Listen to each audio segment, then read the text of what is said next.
Hello guys, അപ്പോൾ welcome back to Vishu vlog part 2. തറവാട്ടിലെ വിഷു ആഘോഷമൊക്കെ കഴിഞ്ഞ് ഞാൻ നേരെ വീട്ടിലെത്തി. കൂടെ അച്ഛനും അമ്മയും ഉണ്ടായിരുന്നു. അപ്പോൾ വീട്ടിലെത്തിയ സമയത്ത് അവിടെ എല്ലാവരും ഉണ്ടായിരുന്നു. കണ്ണൻ ആദ്യം തന്നെ ഓടി കയറിയത് മാമൻ്റെ വണ്ടീൻ്റെ മേലെയാണ് കേട്ടോ. ഞാൻ വീട്ടിലെത്തിയ സമയം ഏകദേശം 4:30 ആണെന്ന് തോന്നുന്നു. ചായൻ്റെ സമയമായിരുന്നു. ചായ കിട്ടി. ചായൻ്റെ സമയമല്ലെങ്കിലും ചായ കിട്ടും. എന്നാലും ആ ചായയൊക്കെ കുടിച്ച് കഴിഞ്ഞ് പിന്നെ അമ്മയും മേമ്മമാരും കൂടെ കിച്ചണിൽ കുറച്ച് പരിപാടി ഉണ്ടായിരുന്നു. അത് അവർ ഏറ്റെടുത്തു. അത് കഴിഞ്ഞതേ നമ്മളെല്ലാവരും കൂടെ നമ്മളെ പരിപാടികൾ തുടങ്ങി കേട്ടോ. കുറേ കാലങ്ങൾക്ക് ശേഷമാണ് ഇങ്ങനെ എല്ലാവരും കൂടെ ഒന്നിച്ചു കൂടിയൊരു വിഷു ആഘോഷിക്കുന്നത്. ആൻഡ് അത് വല്ലാത്തൊരു ഹാപ്പിനെസ് തന്നെയായിരുന്നു. എല്ലാവരും ഇല്ല, എന്നാലും ഇതിനകത്ത് 2-3 ആൾക്കാർ കുറവുണ്ട്. എന്നാലും കുഴപ്പമില്ല, സന്തോഷം.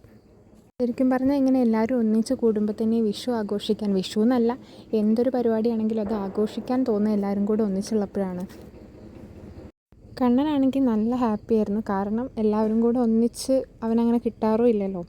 എല്ലാവരും കൂടെ ഒന്നിച്ച് കിട്ടിയപ്പോൾ അവനും ഹാപ്പിയായി. ആൻഡ് അവന് ഒരു പേടി ഉണ്ടായിരുന്നില്ല കേട്ടോ. ഈ പൂത്തിരി കത്തിക്കാനും മേശാപ്പ് കത്തിക്കാനും ഒന്നാണെങ്കിൽ ഒരു പേടിയില്ല. നല്ല കൂളായിട്ട് പോയിട്ട് കത്തിക്കുന്നത് കണ്ടു. പക്ഷേ അവൻ പോകുന്നത് കണ്ടിട്ട് എനിക്ക് സത്യം പറഞ്ഞാൽ പേടി തോന്നി കേട്ടോ. എന്നാലും കുഴപ്പമില്ല. ഏതായാലും വിഷു നമ്മൾ അടിച്ച് പൊളിച്ചു. കുറച്ച് ആൾക്കാരുടെ മിസ്സിങ് ഉണ്ടെന്ന് മാത്രം.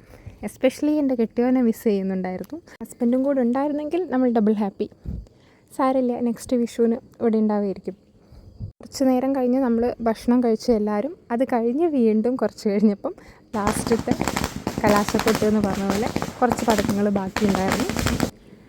അതായിട്ട് എന്തിനാ ബാക്കി വയ്ക്കുന്നതല്ലേ. അപ്പം അതും കൂടെ പൊട്ടിച്ച് ഈ വർഷത്തെ വിഷു ആഘോഷം ഇതോടുകൂടി കഴിഞ്ഞു കേട്ടോ. Tata, bye bye, see U.